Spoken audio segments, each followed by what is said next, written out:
Nilipokuwa nakuwa pale kijijini, babu yangu kanisinikiza na kunihimiza nipande mti kila siku ya kuzaliwa kwangu. Baadaye nikaipanda miti mingi sana, kama vile maembe, mapapai, malimau, parachichi, kukumanga, machungwa. Miti ambayo kwa wakati mmoja niliala matunda yake na nikafurahia sana. Siku moja hiyo ya kuzaliwa kwangu, babu kanitunuku zawadi ya mche, yani seedling ya tamarind tree.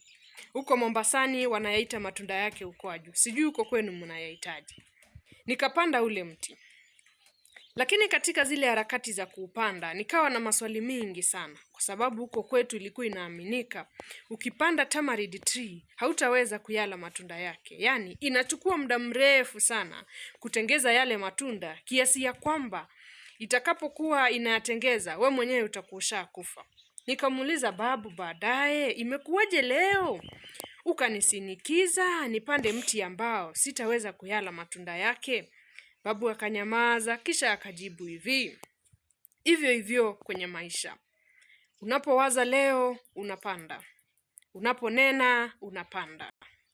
Unapotenda unapanda.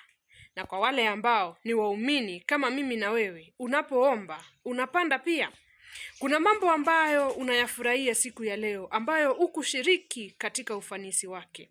Hiyo barabara unayoipita, hiyo shule unayoisomea, lile kanisa unalolishiriki, uongozi mzuri na demokrasia au kushiriki, lakini unayafurahia. Kuna mambo mengine pia ambayo umeshiriki kuwepo kwake na unafurahia. Akazidi kusema, kuna mambo ambayo utayafanya katika jamii, katika kijiji, katika mji, ambayo hutaweza kuona ufanisi wake, ila watu wengine watafurahia kuwepo kwake. Akazidi na kumalizia hivi, muhimu kila siku kusudia kupanda. Panda leo, panda kesho, panda kesho kutwa. Naitwa Domi Bless, the teacher beyond classroom walls.